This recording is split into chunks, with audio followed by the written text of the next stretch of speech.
वो है सफलता और निष्फलता का आधार। बहुत ही लाजवाब सब विषय है, लाजवाब सब्जेक्ट है। कौन सफल होता है और कौन निष्फल होता है, और उसका आधार किस बेस पे किया जाता है, उसका आधार क्या है। मैं पहले से ही बहुत सारे लोगों को सिलेक्ट कर लेता हूँ कि ये सफल होगा, ये निष्फल होगा।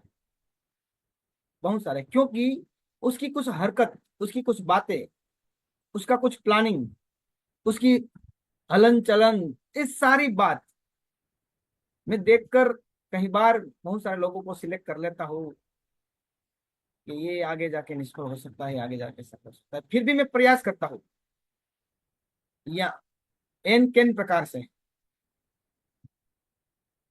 कि वो वहां से बाहर आ जाए, वहां से गलती से बाहर आ जाए, सीधी पटरी पे आ जाए। ऐसी बहुत सारी बातें आज आपके सामने कहने वाला हूँ, लेकिन मैं फिर एक बार कहना चाहता हूँ, वो भी आप जरा चेक कर लीजिए, आपकी टीम से कोई नहीं है तो एक कॉल कर दीजिए। वो शायद अपने काम में बिजी है, तो बोलिए, मैं ईयरफोन डाल के सुन लीजिए। सुनना बहुत जरूरी है, डायरेक्ट सुनना बहुत जरूरी है।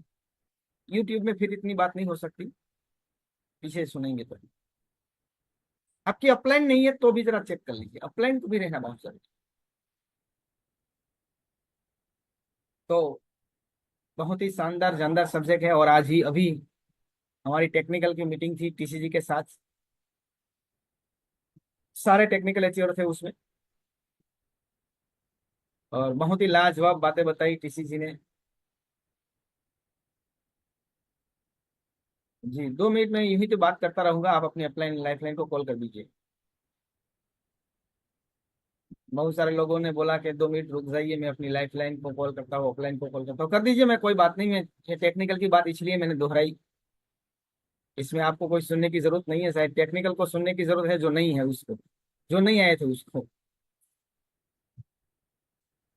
बहुत ही लाजवाब बातें बताई किसी ने, और ये लगातार आज दूसरा दिन है, और कल भी शायद एक दिन और प्रोग्राम रहेगा टीसीजी के साथ। तो बहुत ही शानदार जानदार टीसीजी ने बातें बताई, उसके साथ साथ वत्स साहब ने भी बहुत सारी बातें बताई, बहुत सारी। और मैं तो कई बार वत्स साहब की बातों से भी प्रभावित होता हूँ। उसके बाद सुजीत कुमार सर ने भी अच्छी बातें बताई, दिनेश चौधरी सर ने भी अच्छी बातें बताई। फिर मेरी मजबूरी रही कि मुझे यहाँ आना पड़ा, तो शायद पीछे से अभी कौन बोले मुझे पता नहीं, लेकिन लाजवाब बातें रही। और वत्स साहब ने बहुत अच्छी बात की। मैं आपको यहाँ वहां से शुरुआत करवाना चाहता हूँ, बहुत ही लाजवाब बातें की, और ये बहुत ही जबरदस्त पॉइंट है। पहला पॉइंट उन्होंने ये बताया कि मैं शुरुआत में जब आरसीएम में आया ना, तब मैं 100% पैसों के लिए आया था। मुश्ताक भाई, 100%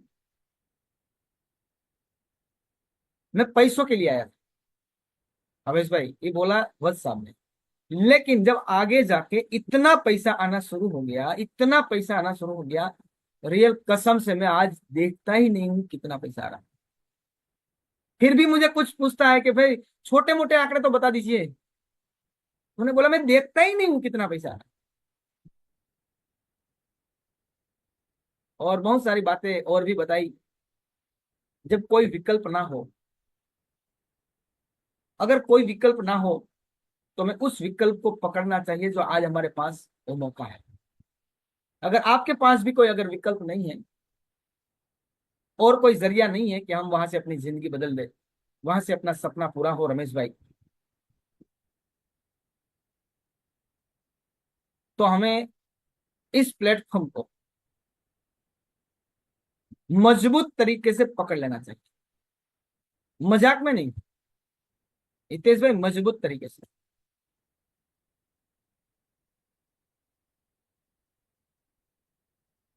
टाइम पास करते हुए नहीं। मैं आज कहना चाहता हूं, मैं टाइम पास कभी नहीं करता। मैं कल सुबह 7 बजे घर से निकल गया था, और मैं 5 बजे, यूं तो मैं आने वाला नहीं था 5 बजे, लेकिन मैं एक मीटिंग दे दी थी 5 बजे किसी को, और मैं भी भूल गया था।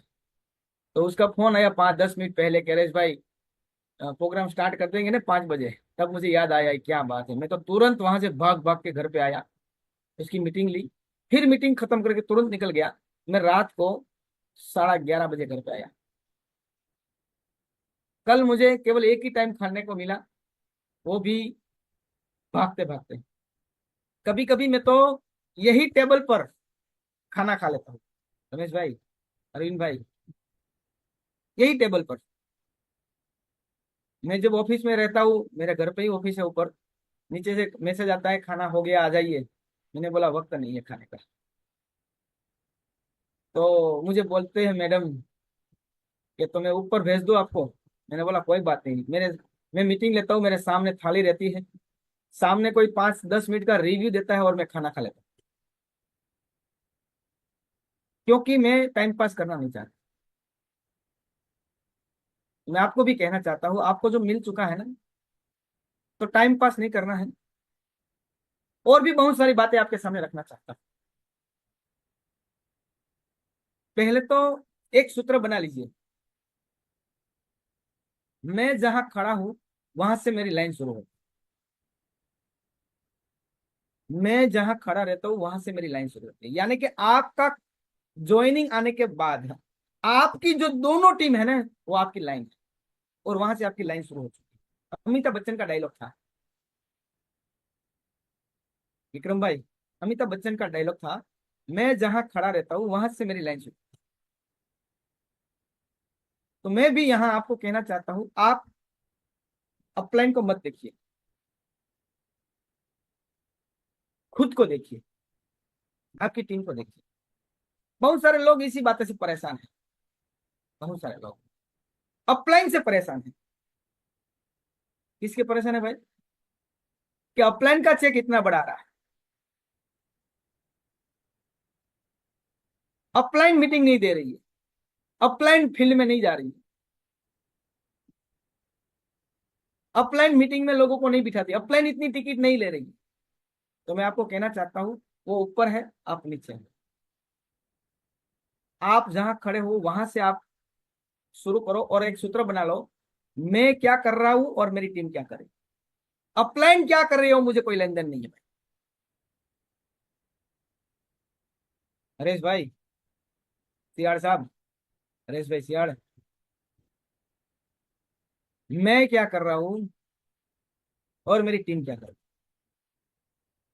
ऊपर कौन क्या कर रहा है वो लेन देन नहीं है। अगर मैंने ऐसा देखा होता कि महेश भाई भंडेरी क्या कर रहे हैं, अरविंद भाई सेलड़िया क्या कर रहे हैं, जगदीश भाई भंडेरी क्या कर रहे हैं, दिनेश भाई सेलड़िया क्या कर रहे हैं, इसके अलावा एस के पांडे सर, शुक्ला सर, भगवान जी भाई क्या कर रहे हैं, मुझे कोई लेन देन नहीं है, वो मेरी अपलाइन है।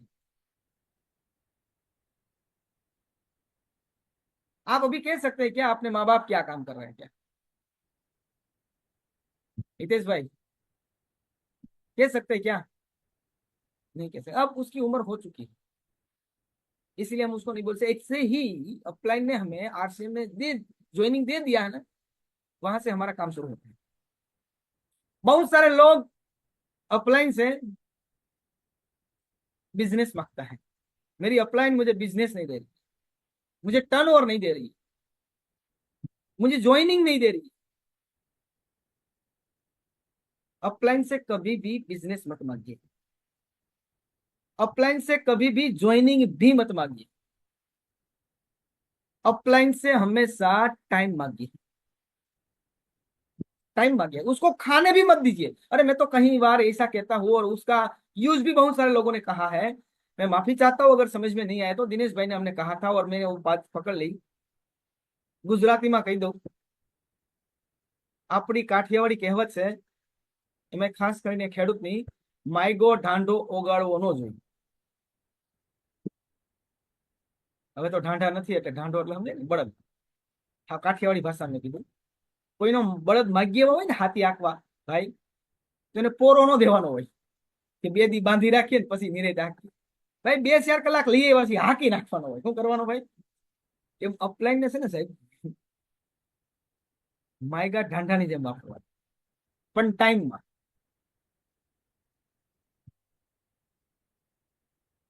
मैं गुजराती में बोला इसलिए शायद हिंदी वाले होंगे उसको समझ में नहीं आया होगा।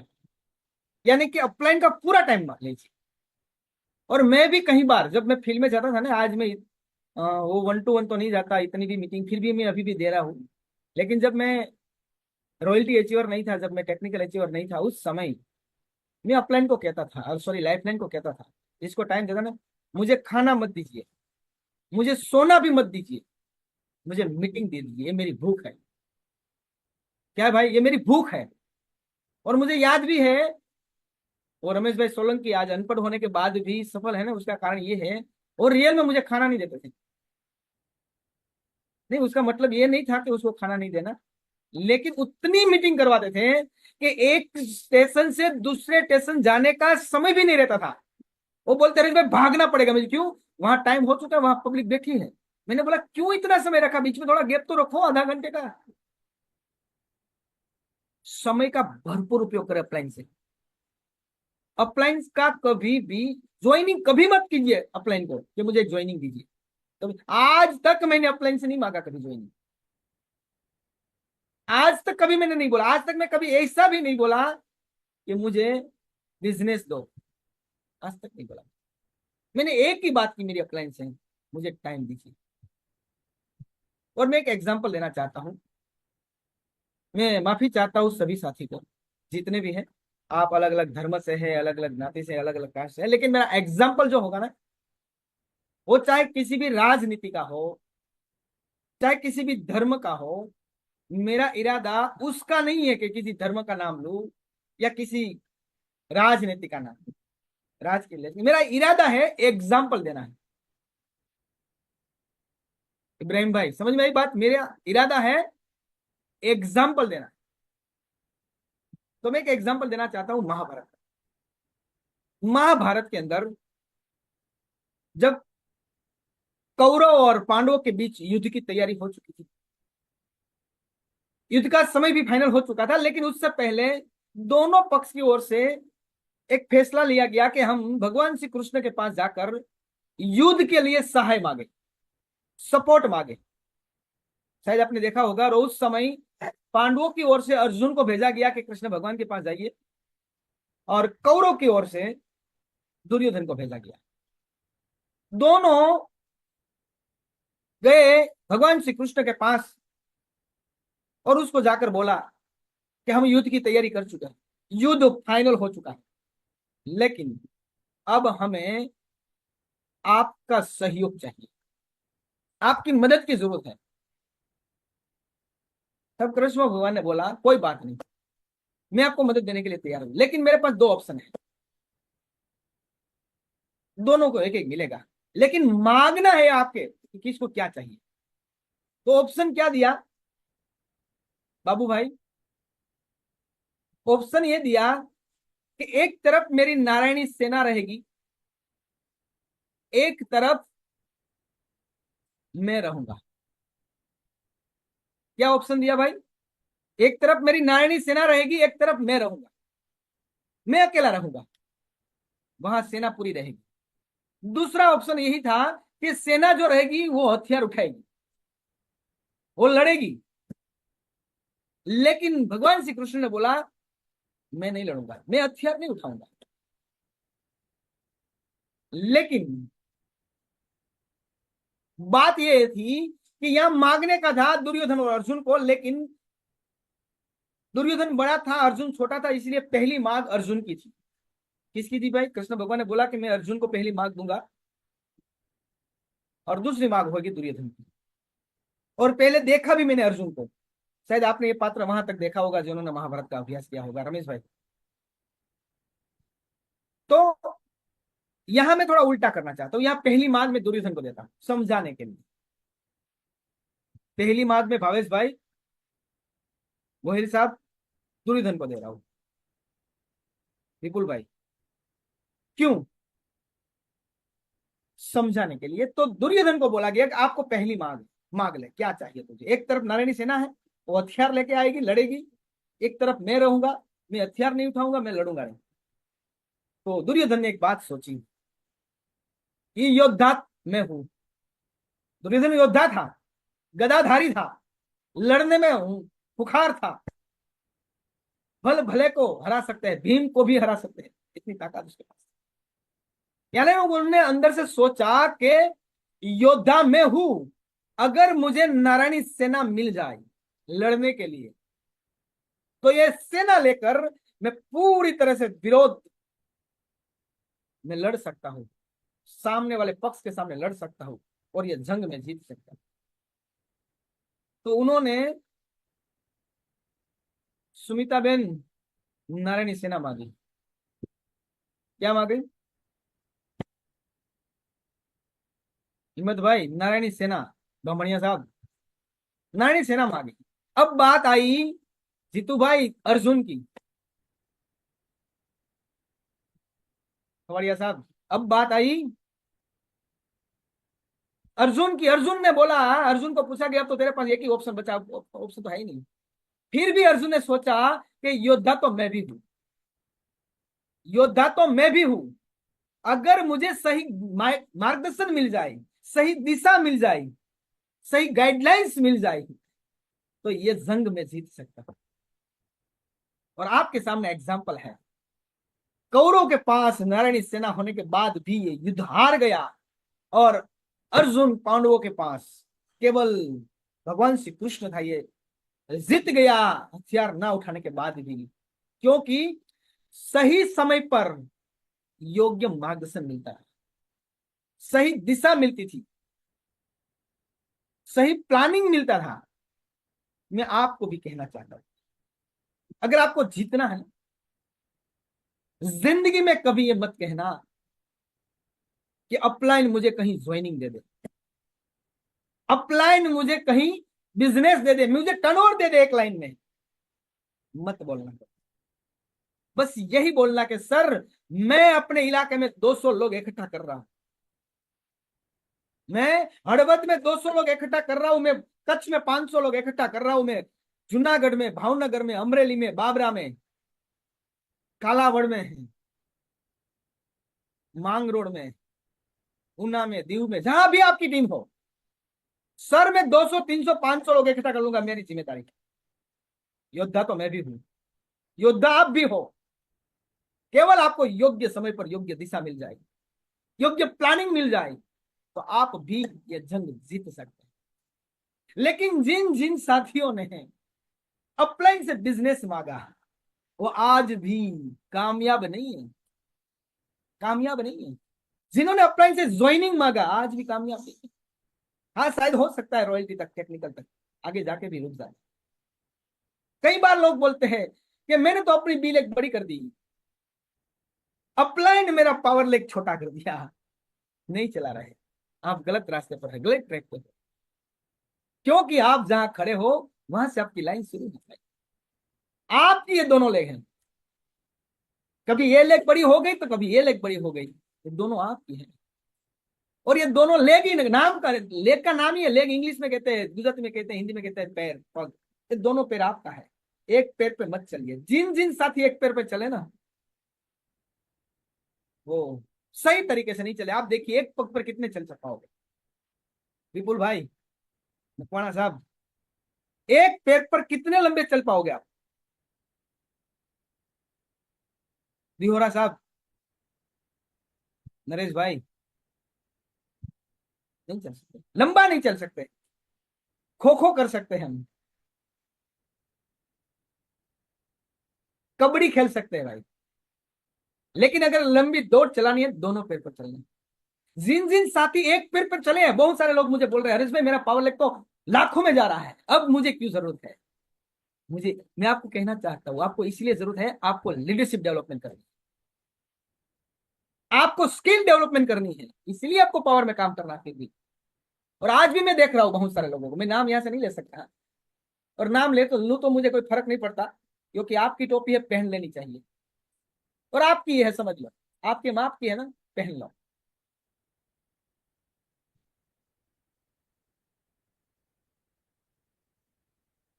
आपके माप की टोपी आज तुरंत पहन लो कि मेरी है और मुझे बदलना है।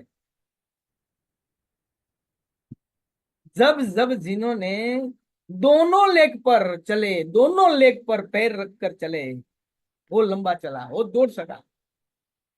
लेकिन जो एक ही लेग पर चले ना, वो आज भी, हाँ बिजनेस आएगा सर, टेंशन मत लेना, क्योंकि आपके नीचे इतने लोग आ गए, ऐसे लोग भी आगे हैं चल जाएगा आपके, लेकिन लीडरशिप नहीं आएगी, स्किल नहीं आएगी। वो मैं तो आपको पैसों से भी ज्यादा स्किल दिलाना चाहता हूँ, लीडरशिप दिलाना चाहता हूँ मैं।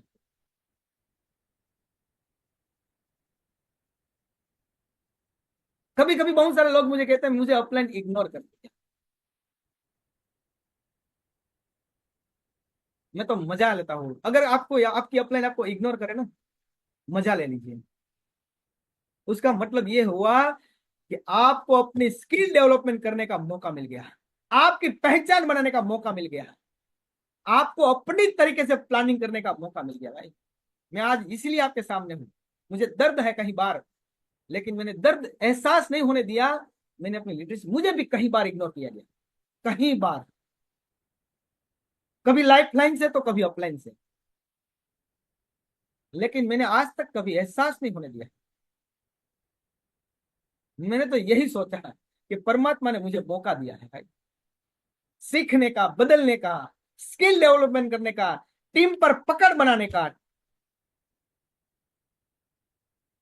अपनी लीडरशिप को साबित करने का। और इग्नोर करे ना तो आपको सोचना यह है कि मुझे इग्नोर क्यों किया गया, कहीं मुझे, मेरी गलती तो नहीं है, मेरी भूल, मैं स्वीकारता हूँ। कभी कभी मुझे भी इग्नोर करे तो मैं स्वीकारता हूँ, कहीं मेरी गलती होगी, मैं सुधार लेता हूँ, मैं बदल लेता हूँ। लेकिन ऐसे शब्दों का प्रयोग मत करिए है कि मेरी अपलाइन मुझे इग्नोर कर रही है, मुझे अपलाइन बिजनेस नहीं दे रही है, मुझे टाइम नहीं दे रही। कभी कभी बहुत सारे लाइफलाइन भी ऐसा बोलते हैं कि मेरी अपलाइन अब उसकी बी लेग में चली गई, अब मेरे पावर में नहीं आती। तो भी मजा ले लीजिए, मजा ले लीजिए। आपकी टीम में आपकी पहचान बनाने का मौका भाई। मैं आज भी कभी भी नहीं बोलता, और मैं तो वहां तक कहना चाहूँ ऑफलाइन को बोलना चाहिए, आप भी अपनी बी लेग में काम करिए सर। मैं यहाँ हूँ, मैं यहाँ हूँ, आपको टेंशन नहीं लेना है, जरूरत पड़ेगी मैं आपका समय ले लूंगा।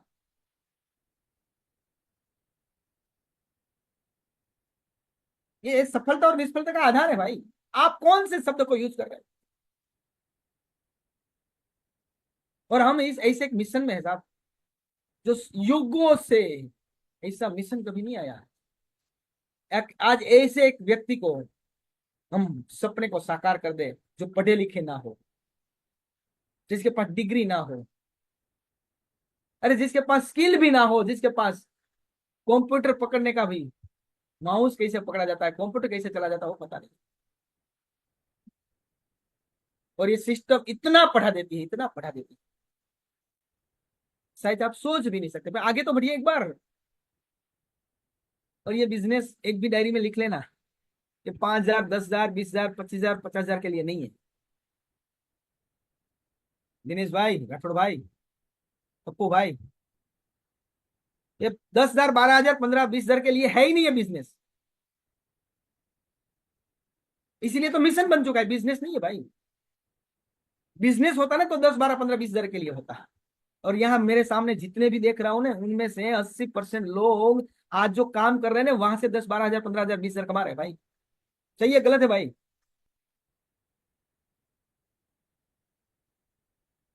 आज आप जो भी करा रहे कर रहे हैं ना काम, वहां से आप कमा रहे हैं। ये मिशन में तो आपको कम से कम 1 लाख की सोच बना कर आनी है। कितनी भाई? 1 लाख रुपया महीना। और केवल आपका नहीं, आपके नीचे भी जो आया ना, जिन्होंने आप पर भरोसा किया, जिन्होंने आप पर विश्वास किया, उसके लिए भी। और मैं आपको एक बहुत ही महत्वपूर्ण बात कहना चाहता हूं, कभी भी लाइफ लाइन से पंगा मत लीजिए। हाँ, छोटी छोटी बातों से हो सकता है शायद समझने वाले नहीं है, लाइफ लाइन की भी हर गलती को माफ करते रहिए, हर गलती को। क्यों? क्यों मैं आपको बताना चाहता हूं। मुझे प्रवीण भाई ये बताइए, वघेला साहब, कि आपने आरसीएम शुरू किया, क्या आपका मामा ने फॉर्म भर दिया क्या आपकी टीम ने? नहीं भरा। तो आपके साला साहब ने भरा क्या? जबरदस्ती भरा होगा, तुरंत नहीं भरा होगा भाई।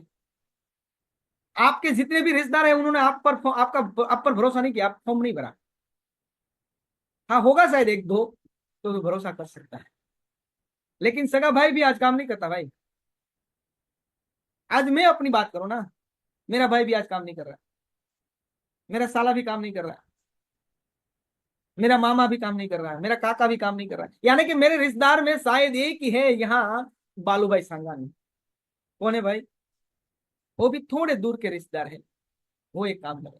बाकी एक भी साथी ऐसा नहीं है कि जो आज आरसीएम में हो। शायद अभी ऐसे भी लोग हैं जिन्होंने फॉर्म भी नहीं भरा,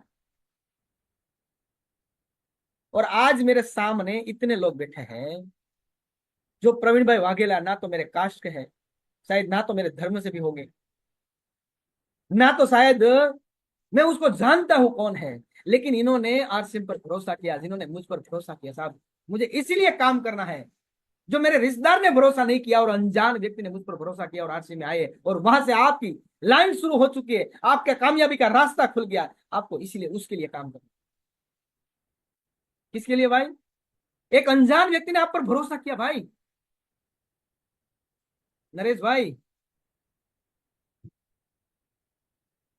अर्जन सिंह भाई, अनजान व्यक्ति ने आप पर भरोसा किया। ना तो आप कभी उसको जानते थे, ना तो उसको पहचानते थे, उसको कामयाब बनाने के लिए आपको मार्केट में जाना। और एक स्टोरी मैं कहना चाहता हूँ, मैं कई बार ये स्टोरी पहले बहुत कहता था, मुझे आज कल याद आ गई, मेरा कल प्रोग्राम था 5 बजे, उसमें मैं फिर एक बार को स्टोरी कहना चाहता हूँ कि हमें किस तरह से काम करना है। और ये मिशन में हम आ ही चुके हैं ना, तो मिशन में भी किस तरह से काम करना, टाइम पास नहीं करना है। एक स्टोरी के रूप में बताना चाहता हूँ। एक बार एक व्यक्ति के घर पे एक बच्चे का जन्म हुआ, और ये बच्चे जो थे ना वो अंध बच्चे थे, अंध बच्चे का जन्म, बच्चे का नहीं हुआ लेकिन अंध बच्चे का जन्म। बहुत ही लाजवाब स्टोरी है, समझ ली राम जी भाई। अंध बच्चे का जन्म, और जैसे ही उसके पिता पिता को पता चला कि उसके घर पे अंध बच्चे का जन्म है, तुरंत वो देखने के लिए गया, देखा तो लगा कि यह तो अंध है।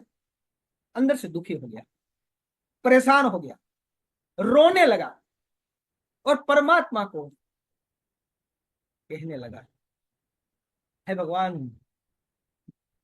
हे ईश्वर,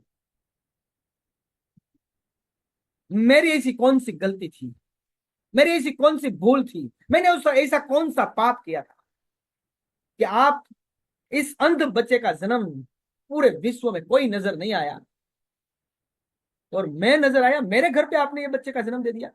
आपको कहीं और घर नहीं मिला था क्या?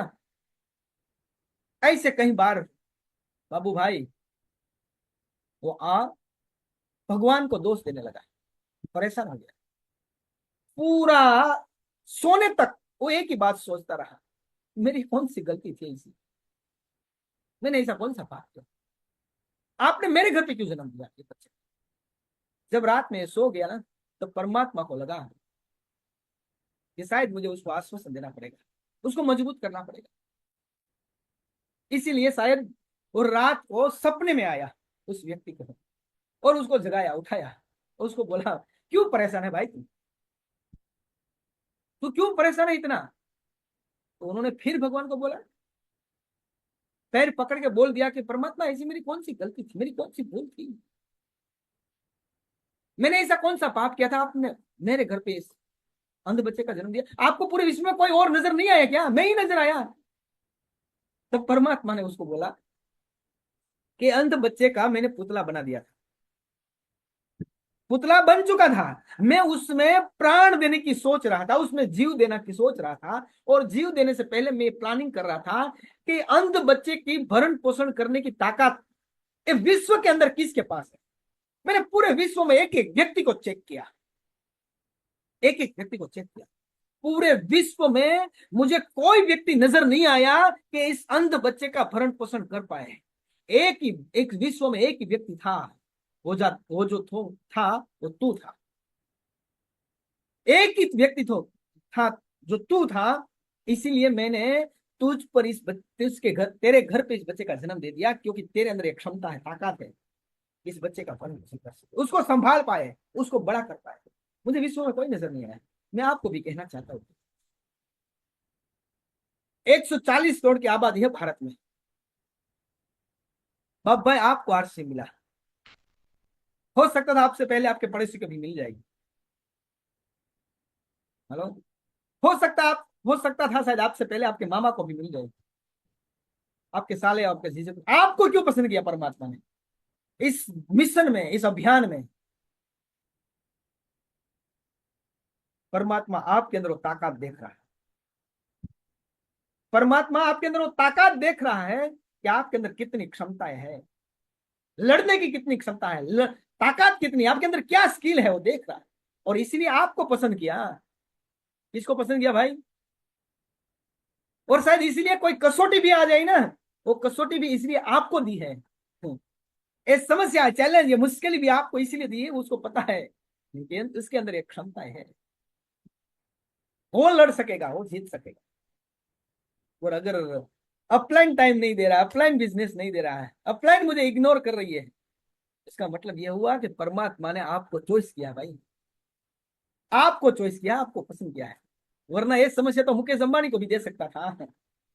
हेलो। लेकिन क्यों आपको पसंद किया? अपलाइन की हर बात को फॉलो, अपलाइन को मानिए साहब। हमेशा मैं कहता हूं बिजनेस कभी भी लाइफ लाइन से नहीं बढ़ता, अपलाइन से ही बिजनेस बढ़ेगा। ग्रोथ हमेशा अपलाइन से ही आएगी, चाहे आपको अपलाइन से मजा आए या ना आए, अपलाइन से ही आपको तालमेल में चलना है। चाहे अपलाइन आपको इग्नोर करे तो भी, और इग्नोर करे ना, आप अपनी स्किल को साबित कर दीजिए, बता दीजिए। और मैं तो हमेशा प्राउड करता हूँ परमात्मा पर, जब भी कोई मुश्किल चैलेंज परिस्थिति मिली, मेरी स्किल और डेवलप हुई, मुझे रास्ता और नजर आता है कि अब मुझे कौन से रास्ते से चलना है, किस तरह से चलना है। आपको भी जब भी समस्या आए, समझ लाना स्किल डेवलपमेंट के लिए आई भाई। कोई भी बातों से निराश मत होइए, नेगेटिव मत होइए, नासीपास मत होइए, उसको हथियार बना दीजिए, उसको सीढ़ी बना दीजिए, उस सीढ़ी से चढ़ना शुरू करें। बस सफलता का आधार वहीं पे है। अपलाइन को हमेशा फॉलो करो, अपलाइन जो कहे ना, शायद समझ में आए ना आए, उस बात को फॉलो करना होगा। शायद आपको समझ में नहीं आती, मैं, मेरे पास बहुत सारे एग्जाम्पल है इसे, रामायण और महाभारत की बात कहना चाहता था। महाभारत में अर्जुन था जो बाणाधारी था, सुरवीर था। दूसरा रामायण में हनुमान जी था। दोनों के बीच में फर्क क्या था? जब जब भगवान श्री कृष्ण अर्जुन ने कहा कि अर्जुन, ये भीष्म पिता आपके सामने है, तेरे पास मौका है, चला बाण उठा, मार दे उसको।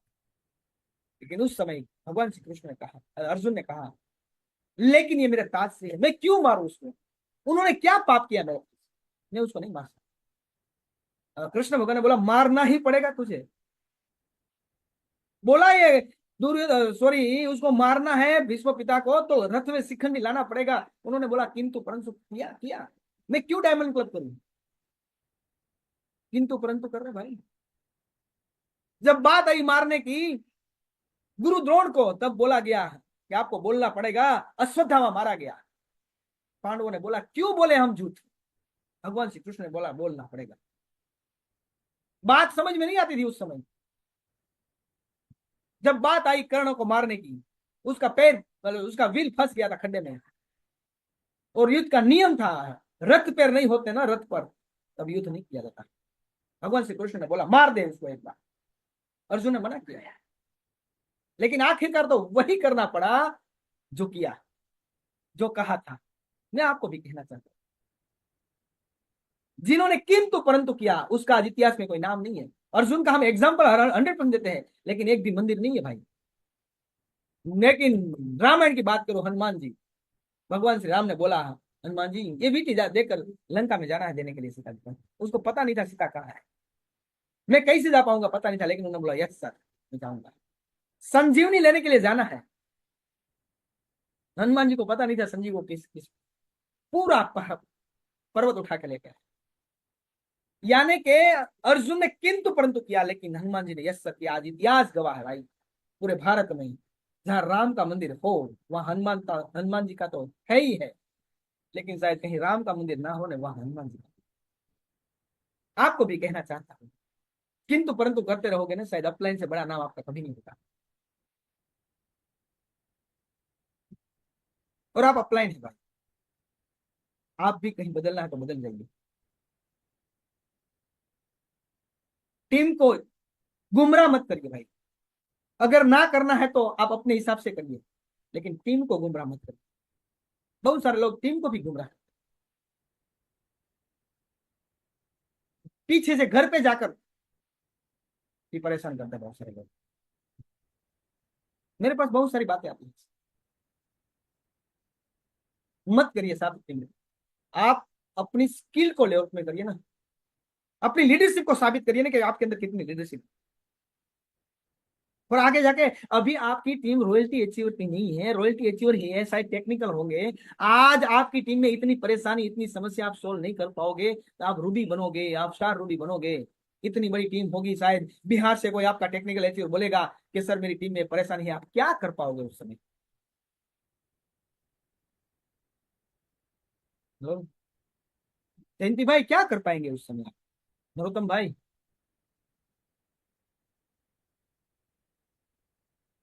ये तो अभी आप अपने इलाके में है साहब, आप केवल कच्छ भुज में ही है अभी। आप अभी मेंदड़ा में है, आप अभी ऊना में, दीव में है, आप वेरावल में है अभी, आप भावनगर में ही है अभी। आप बाहर है ही नहीं, आप बोटाद से बाहर गई ही नहीं अभी। जिस दिन आपका टेक्निकल होगा ओडिशा में, आपका टेक्निकल होगा केरल में, और वहां परेशानी होगी, आपकी भाषा भी उसको समझ में नहीं आती होगी, उस समय क्या करोगे आप अपने घर में आपके दोस्त को, आपके नजदीकी अपलाइन जिन्होंने आप पर भरोसा किया, जिन्होंने आप पर इतना सपोर्ट किया, आप उसकी बात को समझ नहीं रहे, उसकी बात को आप मान नहीं रहे, उसको आप इग्नोर कर रहे हो क्या? यही तो आधार है आपके सफलता का। क्यों इग्नोर कर रहे हो उसको? क्यों उसके बाद सामने छोटी मोटी बातों से परेशान हो जाते हो? भूल जाइए। मैं तो वही कई बार कह चुका हूँ, मुझे बात समझ में नहीं आती कि बात आपको क्यों समझ में नहीं आती। रात गई बात गई, ये मेरा ज्वाइनिंग ले गया, नहीं मेरा ज्वाइनिंग ले गया, तो हो ही नहीं सकता सर। हाथ से ले जाएगा, नसीब से कोई नहीं ले जाएगा। हेलो, हाथ से ले जाएगा, हाथ में से झूठ के लूट के ले जाएगा। नसीब में किसी की बाप की ताकत नहीं उठा सके आपसे। अपने नसीब को मार्केट में लगा दीजिए। और नसीब कहां से होगा? अपने कर्म से, अपने व्यवहार से, अपनी भावनाओं से। और दिनेश भाई कहीं बार कहते हैं ना कि माइंड है ना, माइंड अपना भगवान है, कुदरत है, अल्लाह है, ईश्वर है, खुदा है, आप जो भी माने उसको। ये पूरी रिकॉर्डिंग कर रहा है। क्या कर रहा है भाई? पप्पू भाई, रमेश भाई, सरपरिया साहब, रिकॉर्डिंग कर रहा है। ये मगज है ना, दिमाग है, माइंड पावर में दिनेश भाई ने बोला, रिकॉर्डिंग कर रहा है, रिकॉर्डिंग। आप जहां भी झूठ बोलते हो, सच बोलते हो, गुमराह करते हो, उल्टी सुल्टी बातें करते हो, जो भी है, पूरा रिकॉर्ड करता है। वो यही आधार पे तो आपको दे रहा है, उसके आधार पे दे रहा है, और कुछ नहीं दे रहा है। और एक बात हमेशा नोट ध्यान देना, सफलता और निष्फलता का आधार क्या है? मुझे बहुत अच्छा शब्द लगता है कभी कभी महावीर जी से, कुदरत आपको देती नहीं है, कुदरत आपको लौटाती है। हेलो, लिख लीजिए डायरी में ये, कुदरत आपको देती नहीं है, कुदरत आपको लौटाती है। समस्या आई तो समस्या लौटाई है आपको, चैलेंज आई, चैलेंज लौटाई है आपको, सफलता आई तो सफलता लौटाई है। आपके कर्म के आधार पे उन्होंने आपको दिया है। आपने बीज बोया है ना, वो बीज बोया है, इसीलिए तो बाबू भाई दिया है हमें। बीज बोया ना, हम अभी खेत में हमने बीज बोया मूंगफली का, तो हमें लौटा देगी बीज।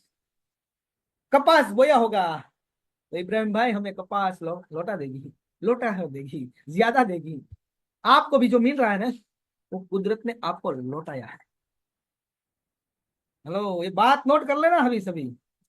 आपने जो बीज बोया है ना, वो लौटा कर दिया है। इसीलिए परेशान मत होना। और ये हमेशा एक बात को ध्यान में रखना, यार से मैंने ईमानदारी का बिजनेस है। शायद होगा मार्केट में कोई भी नेटवर्क ऐसा, एक आरसी में ऐसा प्लेटफॉर्म है जो ईमानदारी का है। और ईमानदारी से चलोगे ना तो ही आप आगे बढ़ पाओगे। बाकी कितनी भी ताकत लगा देना, कितनी भी ताकत लगा देना, ताकत नहीं है आपकी कि आप एमरा स्टार एमरा होगी और स्टार होगी बन पाए। और एक बात तो हमेशा ध्यान ये भी रखना, मेरे शब्द शायद समझ में आए ना आए, कोई भी लाइफ लाइन आपके अपलाइन की बी लेग में कभी प्यार नहीं कर सकती। समझ में आई मेरी बात? अपलाइन के पावर लेग में बी लेग में कोई भी लाइफ लाइन उसकी अपलाइन की अदर लेग से प्यार नहीं करता है, चाहे दिखावा कितना भी हो। समझ में आई? दिखावा कितना भी करे सामने, प्यार नहीं करता भाई।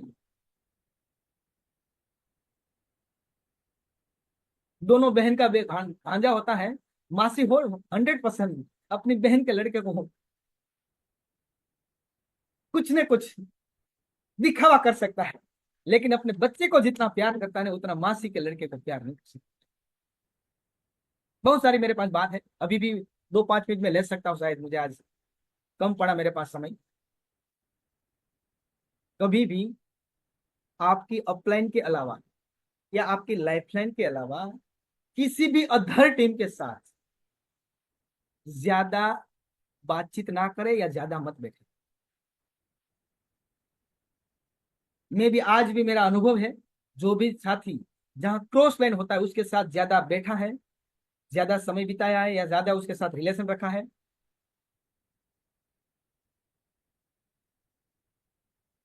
तो ये बात नहीं है। मेरे पास ऐसे कई से एग्जांपल है, रॉयल टीचर होने के बाद भी, टेक्निकल टीचर होने के बाद भी आउट हो गए क्योंकि रिलेशन गलत था। क्या था भाई? आपको अपने माँ मम्मी से प्यार करना है, और मासी मासी होती है। हाँ, लेकिन एक बात ध्यान है, बहुत सारे लोग तो अपलाइन को भी मासी बोल देती है। अपलाइन मासी नहीं है, अपलाइन माँ है, चाहे ऊपर कितनी भी हो। समझ में आई बात? बहुत सारे लोग क्या कहते हैं, अपना कब्जा जमाने के लिए अपलाइन को मासी बोलती है, मासी है। अपलाइन मासी नहीं होती, अपलाइन परदादी।